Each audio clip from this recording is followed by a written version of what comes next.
I have with me to talk banks and all about banks as well as what's happening with regard to the banking environment. Saurabh Kumar, who heads the banking analysis piece for JP Morgan. Saurabh, great having you here first off. I want to first start with how the environment is evolving according to you. Of course, there's pressure with regard to where deposits are concerned. How quickly can that unwind? And in general, are you seeing any key trend which is currently playing out? So I think from a sector macro perspective, I think we have three major headwinds. One is your credit growth is slowing down. I think it's now slowed down to the 13.5 odd print from 16 odd percent. Deposit growth continues to be in that 12% odd ballpark. Nominal GDP is just about 10%. And you are seeing some normalization upwards of credit costs led by, I would say, a reasonably shallow cycle in the unsecured loans. So your credit is up, margins are slightly under pressure because of lower CASA, potential for rate cuts, and growth is slowing down. So the macro headwinds are there. Some of this is probably in the price as well. But from I would say from a compounding or a 2-3 year perspective, I think fundamentals do look pretty okay. I think we expect most banks to operate at around what we would assume as their normalized return on equity or return on asset levels. And in that context, the growth you're getting relative to valuation still stack up for most major banks. Within that, what we're seeing as a thematic is essentially you're seeing some slowdown in unsecured loans, but the system is making it up by basically growing the secured piece, which is mortgages. Corporate loans are now starting to go up. So effectively, the thematics we are running is basically capex over consumption, that you will probably see anything linked to mortgages, capex cycle do relatively better versus the consumption cycle at this point of time. I'll talk about the first point there with regard to growth. Do you believe growth slowing is a consequence of the higher base effect, or is it the economy slowing in general, or is it more to do with deposits? I think, so it's deposits, but end of the day, see, deposits cannot grow in isolation. If you look at your nominal GDP, it's going to be in the 10 odd percent handle. So deposit growth is about 12 odd percent, and credit growth will basically then have to follow where deposits lead to. There is obviously some regulatory tightening which was there, which has subsequently been eased. So that pressure has kind of eased off. But I would say end of the day, deposit growth going 200 to 300 basis points over nominal GDP is something which I would expect. I don't think unless nominal GDP itself improves to a much higher level, I think we should expect a 13% odd credit growth with similar level of deposit growth. Sure. And do you expect, in terms of deposit growth, to bounce back, and how quickly? Because that's, I think, the golden question on the street, right? I think part of it will depend on basically some level of tightening, macroprudential tightening or quantitative tightening, you can basically say, from the regulator, if that eases off. But I think end of the day, the main question is basically whether your nominal GDP itself goes up. So in an environment where nominal GDP is going at 10 odd percent, deposit growth of 12% looks to be reasonable in our view. This was the base. Credit was just too far ahead of deposit growth, and I think that is what the market is correcting itself now.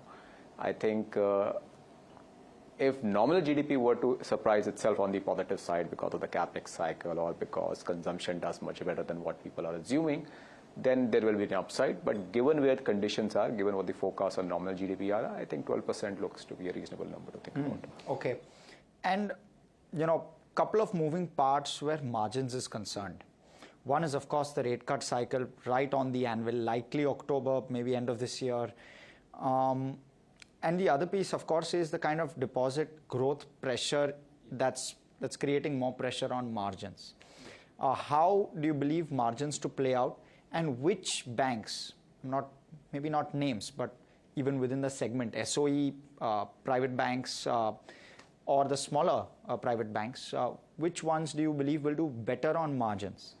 Okay, so I think on deposits, basically what we're seeing is, at a system level, it's liquidity neutral, right? If you buy stocks or property, what is just happening is deposits are transforming from retail to wholesale, and in the wholesale market, you've seen funding costs decline, but not in the retail market. Sure. Where I think the pressure comes is your CASA growth is much weaker because CASA growth is maybe just about 5%, deposit growth is 12%, and that is degrading incremental funding costs across banks. The real pressure will essentially come from two things. One is basically the rate cut, which you alluded to. Our own analysis shows that over a cycle, over an 18 to 24 month period, banks fully pass on. So this is a pass-through structure. So yes, you get NIM pressures, but basically banks will also pass it on in terms of, let's say, lower rates in the market, higher rates in the market. So effectively, you will get the NIM come back. So it will go down, come back up. Eventually, what dictates a NIM is mix, and which is where I think if unsecured loan continues to slow down, you will basically get degradation in terms of margins. So the mix and CASA continues to could be a headwind for banks going ahead.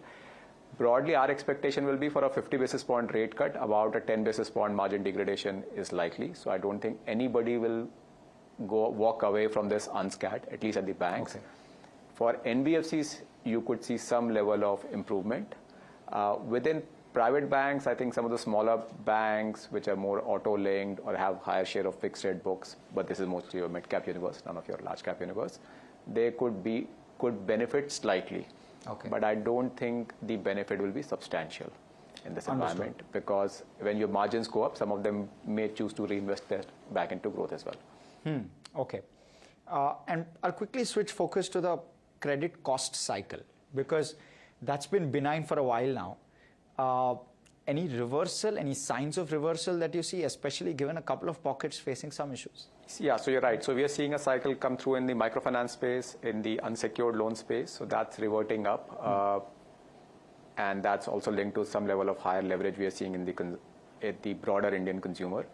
I think because the corporate side is very clean, the mortgage side is very clean, the secured side, even the SME side looks to be pretty decent at this point. You will get a normalization upwards, but I think the eventual credit costs across banks will still settle to below what we assume as long cycle averages.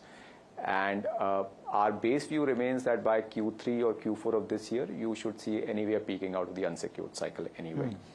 So I think credit will remain largely benign in this cycle. However, the growth in the unsecured space may come off. We also were benefiting from higher recovery upgrades because of the past cycle loans which were recovering. I think those recoveries will come down. So eventually you will, basically the credit costs will settle to the flow rates. Our argument is that the flow rates itself for the system has substantially improved versus historical levels. So yes, credit costs go up, but I don't think we are going to be anywhere near the past cycle averages. Right. Any specific pocket in terms of banks that you see a concern in? SOEs, state-owned banks, PSU banks have relatively seem to be doing better in the current environment. Do you believe that they can sustain on asset quality, and purely on asset quality first? I'll come to the larger question. So I think the SOEs, if you look at from a competitive point of view, they have capital. In fact, one of the SOEs did a cap raise yesterday. The liquidity is much better. And they are not exposed into segments which are seeing asset quality strains, which is unsecured loans. So the relative share of their book is much lower. So from competitive positioning, they look much better. And there is also some recoveries which will continue to get. So I think AQ will continue to hold up for them as long as the corporate asset quality holds up. If you look at corporate leverage in India, it's at a nearly 20-year low at this point of time. So yeah, I think the SOEs, asset quality, because the exposure is mostly into corporates, mortgages, SME, will continue to do better. There could be some worsening in agriculture and some level in unsecured, but I think if you look at the top 3 SOE banks, the credit costs will be materially lower than what the last 10-15-year averages will suggest. And do you believe the corporate capex cycle will make a comeback, and how quickly? So I think we are believers of the capex cycle. If you look at the Reserve Bank data, the large industry credit has already moved from 3% to 9%. SBI obviously has been highlighting that the sanctions are high, drawdowns are obviously challenging because the corporates are also making a lot of money by their own internal accruals, and the equity market is obviously being very, very benign with them. But look, all this sets up is for a stronger cycle, because if I'm generating more equity, I'm getting more equity by the market, maybe the cycle will be much stronger going ahead. So yes, we are believers of the corporate capex cycle. It will not be in the 20% plus growth which we saw historically, but I think certainly the rate of change, if you see the data, seems to be positive. And do you believe banks will benefit? Because there is also a viewpoint coming through that there's likelihood that corporates are leaning more on the bond markets rather than on banks. Do you believe that will impact banks in this cycle? So I don't think, so bond markets, while important, I don't think have the enough depth to basically finance the amount of capex that India needs. So India will predominantly be a bank-led market, fortunately, unfortunately.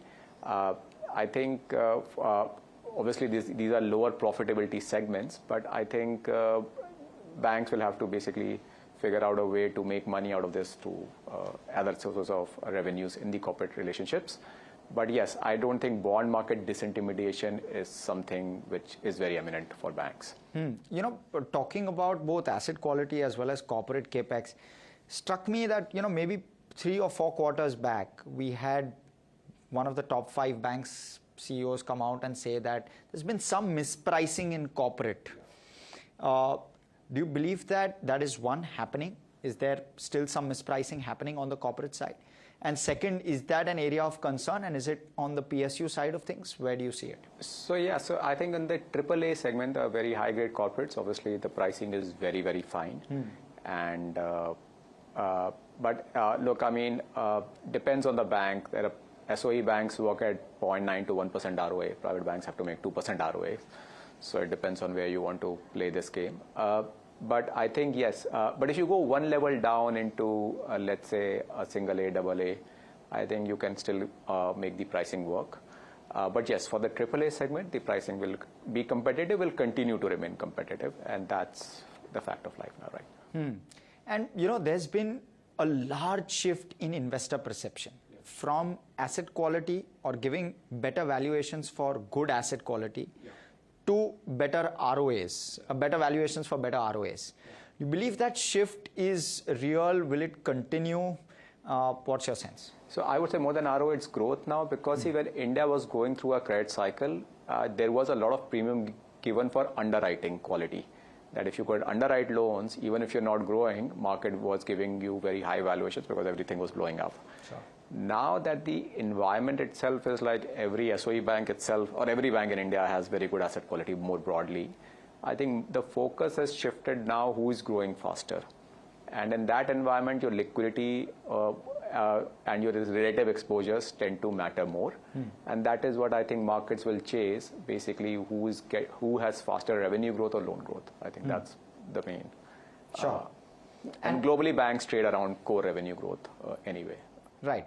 And so therefore, on a risk-adjusted basis, where do you believe value lies at this point? Because financials are virtually 40% of our index, and therefore, where do you believe currently value lies? So we are basically running 2 broad thematics in India, which is basically capex over consumption, that in this cycle, anything linked to corporates or mortgages will do relatively better versus pure consumption. And the second, what we call a saver to investor, which is purely you can play through capital market intermediaries. I think if you look at between these 2 thematics, I think the SOE banks still look very interesting to us. The top 3 SOEs, I think, are still, so as I said, they have capital, they have liquidity, and the relative exposures are towards corporates and mortgages. Then I would put capital market intermediaries, which look very interesting, which are conventionally non-lending financials, which is stockbrokers, AMCs. AMCs do look very interesting to us at this point. The NBFCs, within NBFCs, I would say anything linked into the mortgage piece is far interesting than the conventional consumption unsecured NBFCs at this cycle. And within private banks, because they are more diversified in terms of their exposures, I think there we'll have to basically draw a line around who is growing relatively faster and who is going relatively slower, because all of them have constraints around LDR or basically underlying subsegment growth. So I think the liquidity condition, the liquidity challenge at some of the private banks is far more acute than the SOEs. They are more reliant on the retail deposits than wholesale funding for NBFCs. I think there it seems that two private banks may do relatively better versus some of the other ones. Got your point. Right, yes, that's quite comprehensive. Let me switch it across to AMCs because you covered that briefly. How do you play financialization of savings? What's the best way to play it? We've seen a very good rally where AMCs core, mutual fund manufacturers are concerned. Is that the best way to play this? Our view is from a risk-adjusted basis because we believe AMCs are still relatively tightly regulated.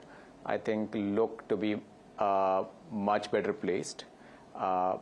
And it's a stock business, so unlike some of the distributors which have the SIP flow is now become 8 to 9% of their book. So if you think about an AMC between the SIP, the mark-to-market of Nifty, and some of the active money, one can make the case that the equity book will keep compounding at above 20% levels, which is a pretty good number. But is that doable? Because right now markets are buoyant. Yeah, so I think the point is if India's nominal GDP compounds at 10%, yes, you can have drawdowns in the market, but making the case that broad Nifty will grow in line with nominal GDP at 10% looks okay. As I said, SIP is the game changer. SIP is about 8% of your book. So 8 plus 10 will give you 18, plus some active money. I think above 20% looks doable at this point of time. And within insurance, would life insurance be a play as well? So I don't cover insurance directly, but I think within that space, our preference will be to play capital market intermediaries over insurance at this point of time. Got your point.